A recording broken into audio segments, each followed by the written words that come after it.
Hello kids!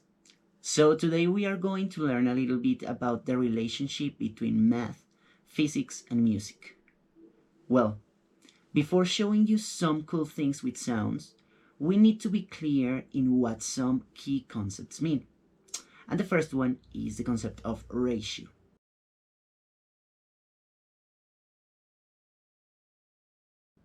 Well, a ratio is something that expresses the relationship between two quantities. For example, if here I have three figures, look, 1, 2, and 3, you can see them, three figures. And here I have 5 markers, look, 1, 2, 3, 4, and 5. The quantities of those two things are in a ratio of 3 to 5.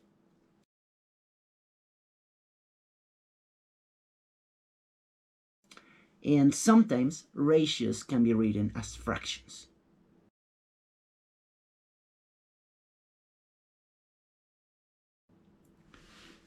Fine.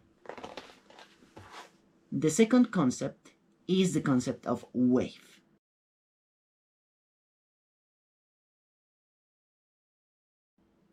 A wave is a traveling disturbance that moves through space and matter. Waves transfer energy from one place to the other, but they don't transfer matter, only energy. Look at this water. When I touch it, the water acts like a medium through which I can transfer the energy to the leaf, even though I am not touching it directly and it is far away.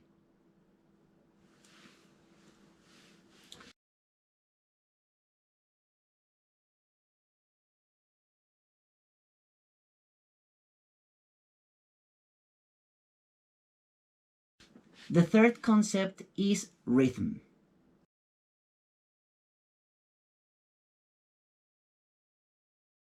We can understand rhythm in its simplest form as a steady pulse, a pulse that is equally distributed in time. An example of rhythm can be the way that I hit this tambourine, okay? Listen.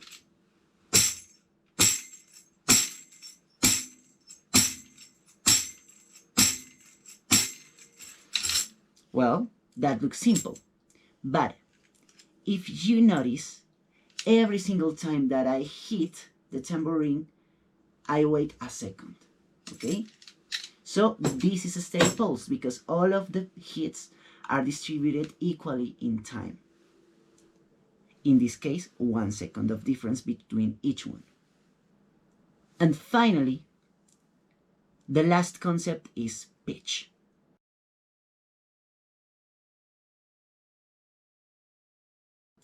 In order to understand what pitch is, I want you to hear these two notes, okay?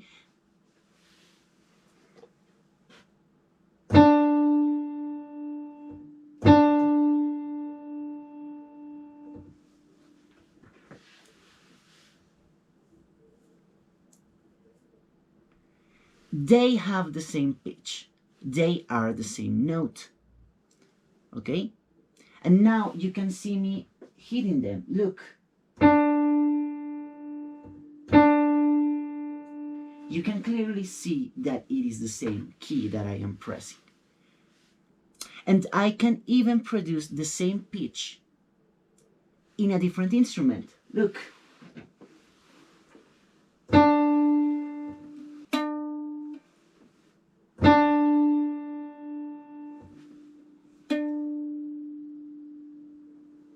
Even though they sound a little different, the pitch is the same. Now, listen.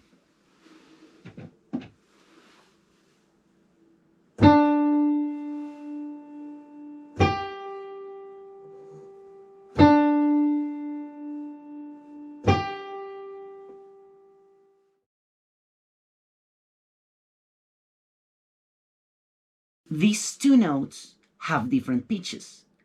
Look when I press them on the keyboard. They are not the same.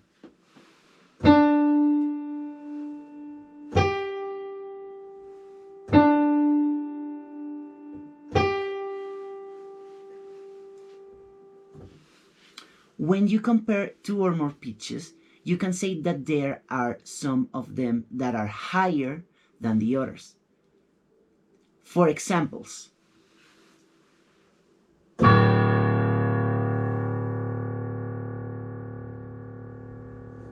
this one is lower than this other.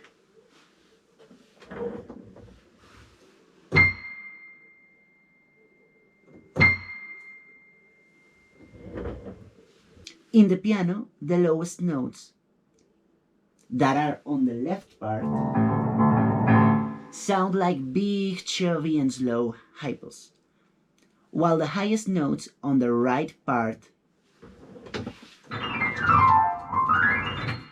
they sound like teeny tiny mice. Excellent. Now let's learn something about pitch and why there can be variations in it. Let's look at these bars. They represent every time that this software makes a kick drum sound. This one, as you hear. These sounds are making a rhythm, a steady pulse. So let me play it for you.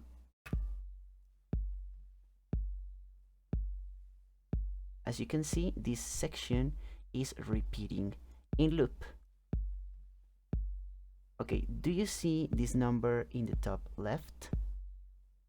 This is the BPM of the music. In this case is 60, and it means that this sound is played 60 times in a whole minute. Now, let's see what happens if we make it faster, or if we make this number higher.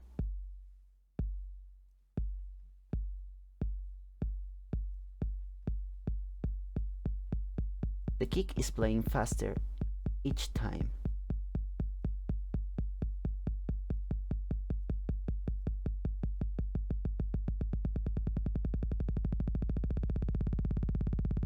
Whoa, we got to the limit BPM of the program, but let's make it a little faster. So let's add more kicks in between the kicks that we have. So let me do this.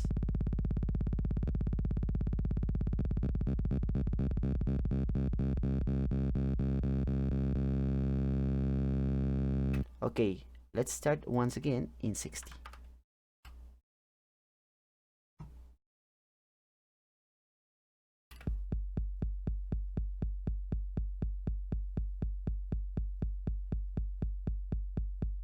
Okay, let's make it faster.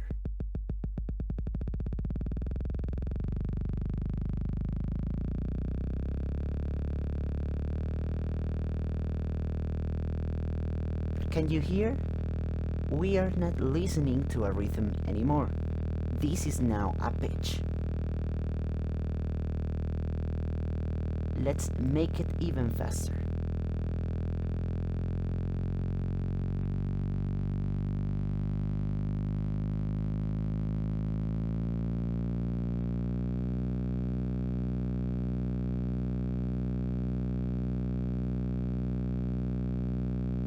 Now let's see which note is this one. So let me find it in the keyboard.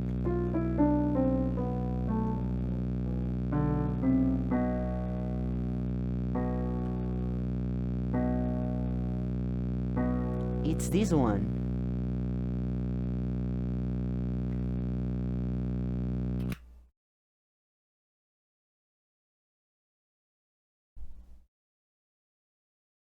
Great. Now let's see what happens if we make this speed higher.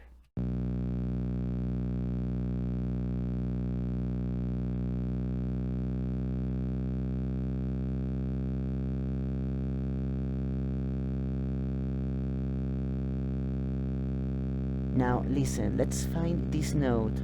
The previous one was this, and now the actual one is this one.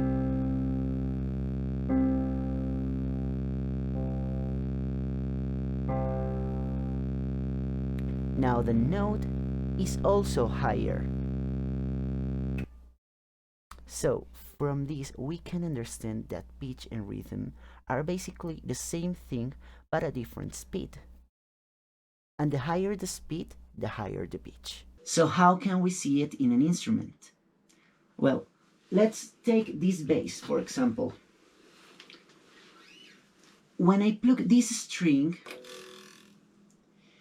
it moves at a certain speed and produces the pitch that you can hear.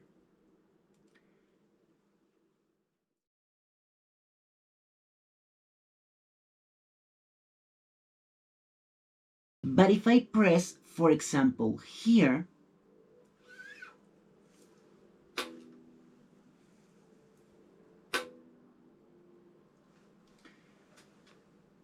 the length of the string is shortened, and now the energy of plucking has less distance to travel. Therefore, it travels around the string faster and produces a higher pitch.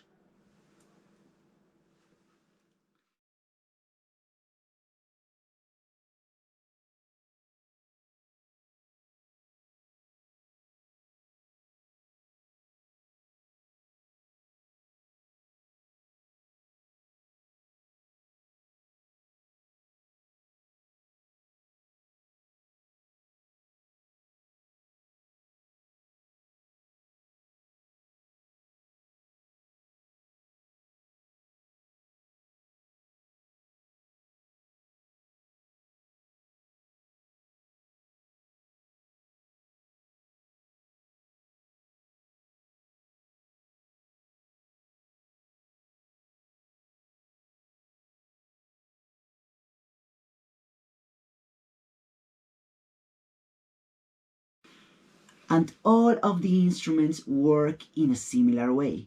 Maybe with strings, maybe with membranes, maybe with tubes, maybe with tiles.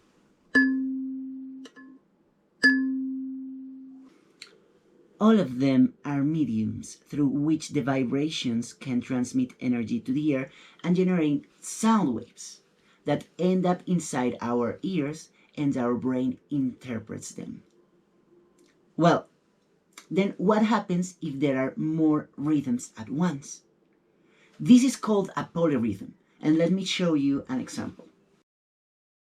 Here we have a rhythm of 3 notes.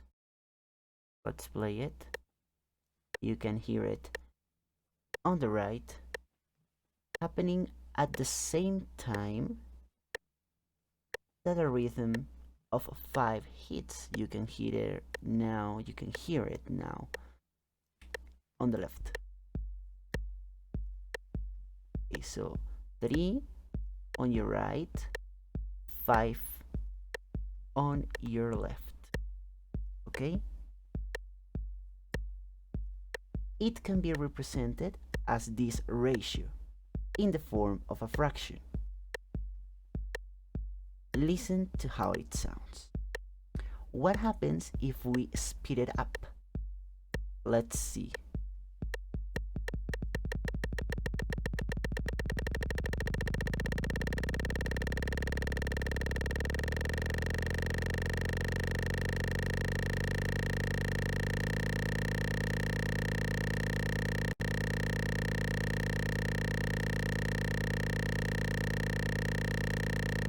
Well, that polyrhythm became these 2 notes.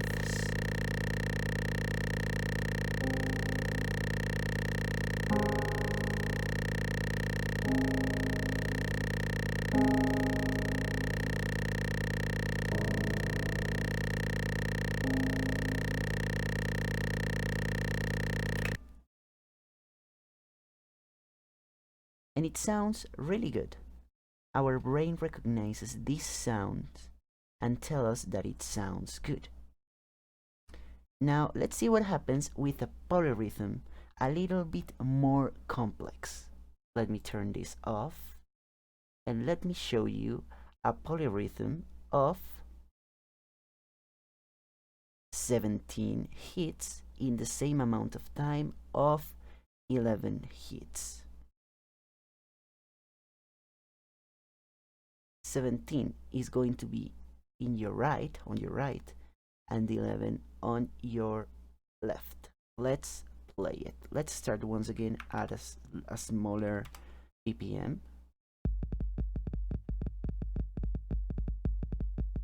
Wow, that sounds a little strange. Let's see what happens if we speed it up.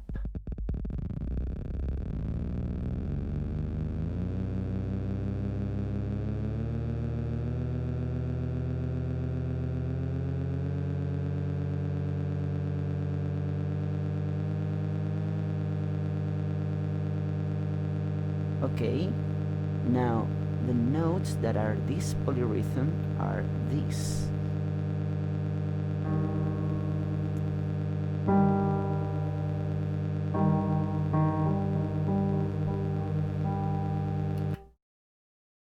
It sounds terrible, but why? Well, the reality is that our brains are always recognizing the relationships between the sound waves that get to our ears through the air. Our brains tell us what relationships are simpler or more complex by the way we feel. The simpler the ratio, the more pleasant it is going to sound. So, our brains are always doing math.